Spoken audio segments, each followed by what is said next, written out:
छत्तीसगढ़ की तरफ रायपुर से खबर है, जहां हरियाणा के कांग्रेस विधायकों का आज रायपुर में डेरा जमा हुआ है। कांग्रेस के 27 विधायक आज अब से कुछ देर पहले रायपुर पहुंचे हैं। सांसद दीपेंद्र हुड्डा अपने साथ 37 लोगों को, जिनमें 27 कांग्रेस विधायक हैं, उन्हें लेकर रायपुर पहुंचे हैं। सभी लोगों को गोल्फ रिसोर्ट में ठहराया गया है। मेफेयर होटल का यह गोल्फ रिसोर्ट है। कड़ी सुरक्षा व्यवस्था इस रिसोर्ट के बाहर है। किसी भी शख्स को अंदर जाने की इजाजत नहीं है। भारी पुलिस बल मौके पर मौजूद है। कांग्रेस के 27 विधायक हरियाणा से हैं। सांसद दीपेंद्र हुड्डा उन्हें लेकर पहुंचे हैं। कुल 37 लोग रायपुर पहुंचे हैं। से पहुंचे सभी विधायकों को अब मेफेयर गोल्फ में ला दिया गया। देख सकते हैं इसके अंदर जो है सभी विधायक चले गए हैं। अब 7 दिन तक तमाम हरियाणा के जो विधायक है वो यही रहेंगे। सुरक्षा देख सकते हैं, सुरक्षा दृष्टिकोण से किस तरह तमाम पुलिस के अधिकारी को यहाँ पे तैनात कर दिया गया ताकि एक भी परिंदा इसके अंदर ना जाए। कुछ ही देर में मुख्यमंत्री भूपेश बघेल के भी पहुंचने की जानकारी यहाँ पे सामने आ रही है। वो हरियाणा से पहुंचे विधायकों से मुलाकात कर सकते हैं। जिस तरह से उन्होंने तस्वीर दिखाई एयरपोर्ट से लेकर मेफेयर तक का, कुछ ही देर पहले जो है तमाम विधायक अंदर गए हैं। अब विधायक 7 दिन तक यहाँ पे रहेंगे और हरियाणा में क्रॉस वोटिंग ना हो, इन तमाम विषयों को लेकर यहाँ पे चर्चा की जाएगी। तमाम छत्तीसगढ़ के बड़े नेता भी मुलाकात करने के लिए आज देर रात तक पहुँच सकते हैं। कैमरा पर्सन अखिलेश के साथ में कुलेश्वर पांडे, बंसल न्यूज, रायपुर। चलिए, रिजॉर्ट के भीतर विधायकों को ले जाया गया है। परिंदा भी पर नहीं मार सकता, इस तरह की सुरक्षा व्यवस्था वहां पर नजर आ रही है। विधायक हमारे संवाददाता कुलेश्वर पांडे रिजॉर्ट के बाहर से लगातार हमें मौके से जानकारी दे रहे हैं, लेकिन उनका कहना है कि ना कोई शख्स बाहर से अंदर आ रहा है, ना किसी बाहर के शख्स को अंदर जाने की इजाजत है। कांग्रेस के 27 विधायक इस वक्त मेफेयर होटल के गोल्फ रिसोर्ट में मौजूद हैं। सांसद दीपेंद्र हुड्डा 37 लोगों को अपने साथ लेकर रायपुर पहुंचे थे। राज्यसभा चुनाव में क्रॉस वोटिंग ना हो, इसके तहत हरियाणा के कांग्रेस विधायकों को रायपुर शिफ्ट कर दिया गया है।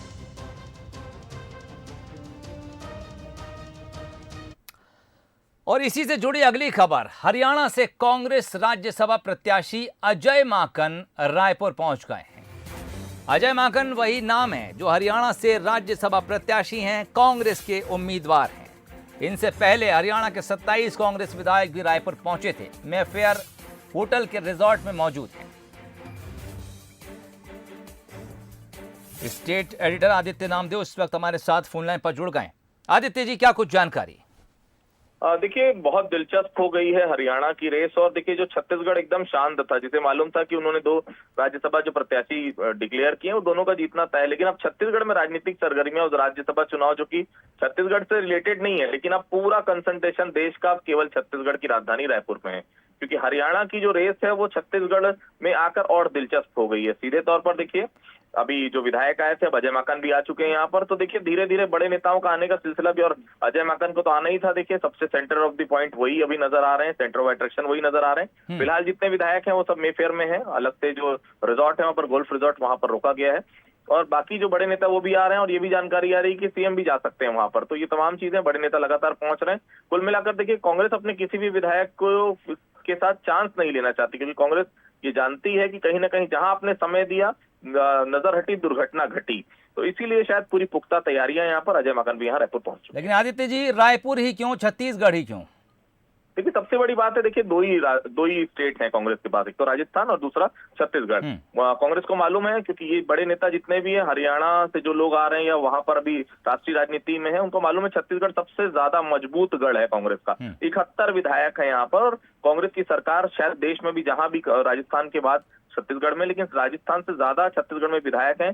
ज्यादा पुख्ता यहाँ पर फिलहाल सरकार नजर आ रही, तो यहाँ पर भेजना शायद ज्यादा उन्होंने मुनासिब समझा, ज्यादा सेफ समझा मैं कहूंगा, ताकि किसी भी तरह की सेंधमारी यहाँ पर भारतीय जनता पार्टी ना कर पाए। चलिए, नजर बनाए रखिए, बहुत शुक्रिया। किसी तरह की सेंधमारी बीजेपी ना कर सके, इसलिए छत्तीसगढ़ को बेहद सुरक्षित मानते हुए हरियाणा से 27 कांग्रेस विधायकों को रायपुर पहुंचा दिया गया है। अजय माकन, जो कांग्रेस के राज्यसभा प्रत्याशी हैं, वो भी अब से कुछ ही मिनट पहले रायपुर पहुंच गए हैं। चलिए, बात अगली खबर की। राज्यसभा चुनाव में क्रॉस वोटिंग से बचने हरियाणा के कांग्रेस विधायकों को छत्तीसगढ़ भेजा गया। छत्तीसगढ़ पहुंचे विधायकों को कड़ी सुरक्षा के बीच नया रायपुर में एक 5 सितारा होटल में रखा गया। इसके बाद छत्तीसगढ़ में राजनीतिक उठापटक शुरू हो गई। बीजेपी और कांग्रेस एक दूसरे पर जमकर आरोप भी लगा रहे हैं। राज्यसभा का रण, हरियाणा से छत्तीसगढ़ तक हलचल, कांग्रेस को क्रॉस वोटिंग का डर, छत्तीसगढ़ पहुंचे हरियाणा कांग्रेस विधायक। हरियाणा में राज्यसभा की 2 सीटों पर 10 जून को होने वाले मतदान से पहले कांग्रेस ने अपने विधायकों की बाड़ेबंदी शुरू कर दी है। हरियाणा में कांग्रेस को क्रॉस वोटिंग का डर है, जिसके चलते हरियाणा से कांग्रेस के विधायकों को विशेष विमान से रायपुर लाया जा रहा है। नवा रायपुर क्षेत्र में एक होटल और एक रिसोर्ट में विधायकों के ठहरने की व्यवस्था की गई है। वहीं हरियाणा से कांग्रेस विधायकों के रायपुर आने पर कांग्रेस बीजेपी पर खरीद फरोख्त के आरोप लगा रही है।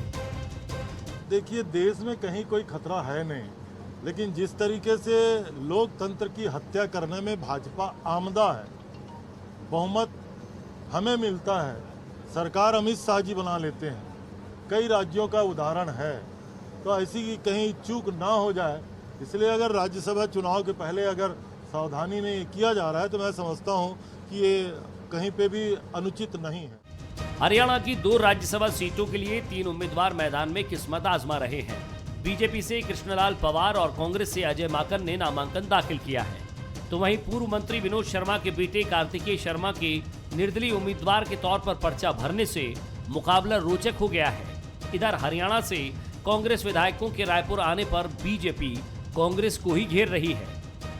कांग्रेस के अंदर विश्वसनीयता इतनी समाप्त होती जा रही है कि अपने ही हरियाणा के अपने ही लोगों से डर के लोग भाग रहे हैं। तो सवाल इस बात का है, जो राजनीतिक दल जहां से के लोग हैं वो वहां अपने आप को अपनी पार्टी से ही असुरक्षित महसूस कर रहे हैं, तो फिर क्या होगा उस पार्टी का? विश्वास आपस में ही समाप्त हो गया। एक दूसरे के प्रति अविश्वास करते हुए कांग्रेस के अंदर के संगठन में जो खराब स्थिति आई वो अविश्वास की वजह से। हरियाणा में राज्यसभा की 2 सीटों में जीत के लिए 31 वोटों की जरूरत है और कांग्रेस के पास 31 विधायक भी हैं, लेकिन क्रॉस वोटिंग का डर इतना कि आनन फानन में कांग्रेस ने अपने विधायकों को छत्तीसगढ़ भेजने का फैसला किया। बहरहाल अब देखना होगा कि इस तरह से विधायकों को दूसरे राज्यों में भेजकर क्रॉस वोटिंग से बच पाएगी Haryana Congress. Bureau report, Bansal news. खबर सतना से बताते हैं, जहां 13 दिन से बिजली के टावर पर चढ़े किसान आखिरकार नीचे उतर आए हैं। उचेहरा के अतरवेदिया गांव में 13 दिन से ये किसान टावर पर चढ़े हुए थे। इन किसानों ने अपना ठिकाना इस टावर को ही 13 दिन से बना रखा था। जिला प्रशासन ने आश्वासन दिया, जिसके बाद कुछ बातें तय हुई। मुआवजे की मांग थी, जिसे लेकर किसान टावर पर चढ़े थे। प्रशासन ने आखिरकार ये बात मान ली कि जल्द ही किसानों को उचित मुआवजा दिलाया जाएगा। बिजली लाइन से प्रभावित किसान टावर पर चढ़कर अपना विरोध जता रहे थे। 13 दिन लंबा समय और किसानों का ये विरोध का तरीका आखिर उनके काम आया। प्रशासन ने जल्द मुआवजे की बात कही है, किसान नीचे उतर आए हैं, लेकिन 13 दिन का समय कई सवाल खड़े करता है कि आखिर प्रशासन को इन किसानों को मनाने में 13 दिन का समय लग गया।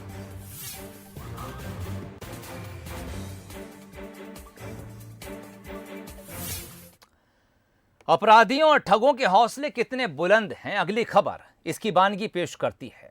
भोपाल के एसीपी सचिन अतुलकर के नाम से फेक आईडी बनाकर फ्रॉड करने के मामले में एक जालसाज को पकड़ा गया है। यह आरोपी सतना के चित्रकूट का रहने वाला है और कबाड़ी का काम करता है। यह हैरत की बात है। आरोपी ने एसीपी सचिन अतुलकर के नाम से सोशल मीडिया पर फेक आईडी बनाई। आरोपी ने एक बच्ची को ब्लड कैंसर का पीड़ित बताकर इलाज के लिए पैसा उगाने की कोशिश की। लोगों ने एसीपी सचिन अतुलकर की आईडी समझकर उसके खाते में पैसे भी ट्रांसफर कर दिए। आरोपी ने करीब 40 से 50 हजार रुपए की ठगी की, लेकिन जब इस मामले का खुलासा हुआ उसके बाद इस शख्स को पकड़ा गया। एसीपी सचिन अतुलकर के नाम से आईडी चलाने वाला दरअसल एक कबाड़ी निकला। अधिकारी के नाम से फर्जी फेसबुक आईडी बनाने का एक प्रकरण हमारे समक्ष आया था, जिसमें बच्ची के इलाज को लेकर के एक व्यक्ति धोखाधड़ी कर रहा था। उसकी हमने गिरफ्तारी के लिए टीम बनाई। संतोष गुप्ता जो चित्रकूट सतना का रहने वाला है, उसकी गिरफ्तारी की है। 12वीं तक उसने पढ़ाई लिखाई की है और अभी तक इस फर्जीवाड़ा के माध्यम से 30 से 40 हज़ार रुपये उसने जो है बनाए हैं। अभी इसकी गिरफ्तारी की गई है। ये बेसिकली शुरू में एक्ट्रेसेस की फेक प्रोफाइल बनाता था, बाद में ये पुलिस ऑफिसर्स की फेक प्रोफाइल बनाकर पैसे कमाने लगा। बेसिकली कबाड़ी है, ये कबाड़ी का काम करता है। इसके छोटा भाई पढ़ाई करता है। बेसिकली ये जो है अभी इसको जल्दी जल्दी कुछ पैसे कमाने की ललक थी, इसको लेकर के इसने जो है ऐसे फेक आईडीज बनाने शुरू किए। चलिए अगली खबर आपको यूपी से बताते हैं, जहां कल 80,000 करोड़ रुपए की परियोजनाएं धरातल पर उतरने जा रही हैं। इनमें से कई परियोजनाएं ऐसी हैं जो खुद सीएम योगी ने अपने राज्य के लिए देखी थी। पीएम मोदी शुक्रवार को लखनऊ में ये सौगात देने जा रहे हैं। इन परियोजनाओं की ग्राउंड ब्रेकिंग सेरेमनी कल आयोजित की जाएगी। 80,000 करोड़ रुपए की परियोजनाएं हैं। उद्योगपति गौतम अडानी, कुमार मंगलम बिड़ला इस दौरान अपने विचार भी रखने के लिए लखनऊ पहुंचेंगे। सज्जन जिंदल, संजीव पुरी समेत कई दिग्गज कारोबारी भी इस ग्राउंड ब्रेकिंग सेरेमनी में शामिल होंगे। राष्ट्रपति के गांव भी पीएम नरेंद्र मोदी जाएंगे, एक जनसभा को भी संबोधित करेंगे। योगी सरकार के दूसरे कार्यकाल की तीसरी ग्राउंड ब्रेकिंग सेरेमनी 3 जून को यानी कि कल होगी और इस समय हम इंदिरा गांधी प्रतिष्ठान में हैं, जहां पर इस कार्यक्रम का आयोजन होना और जिसमें प्रधानमंत्री नरेंद्र मोदी के साथ साथ देश के दिग्गज उद्योगपति शामिल होंगे। साथ ही साथ केंद्र के मंत्री और उत्तर प्रदेश सरकार के मंत्री भी शामिल होंगे। मुख्यमंत्री योगी आदित्यनाथ लगातार ग्राउंड ब्रेकिंग सेरेमनी 3 की तैयारियों की जो है समीक्षा कर रहे हैं। अभी जो है इंदिरा गांधी प्रतिष्ठान में मुख्य सचिव उत्तर प्रदेश के जो है DS मिश्रा, ACS नवनीत सहगल, औद्योगिक विकास आयुक्त अरविंद कुमार समेत तमाम वरिष्ठ अधिकारी आए थे और अभी उन्होंने जो है पूरी तैयारियों का निरीक्षण किया, क्योंकि कल प्रधानमंत्री को आना है। साथ ही साथ देश के दिग्गज उद्योगपति आएंगे और जो है 1406 कंपनियां तकरीबन इसमें शामिल होंगी, जिनके माध्यम से 80,000 करोड़ रुपए का निवेश जो है प्रस्तावित है। तो कुल मिलाकर उत्तर प्रदेश के लिए एक बड़ा दिन होगा और इसीलिए मुख्यमंत्री योगी आदित्यनाथ लगातार जो है तैयारियों की समीक्षा कर रहे हैं, दिशा निर्देश दे रहे हैं, क्योंकि एक बड़ा आयोजन है खासकर उत्तर प्रदेश के विकास को लेकर, उत्तर प्रदेश में अर्थव्यवस्था को आगे बढ़ाने को लेकर।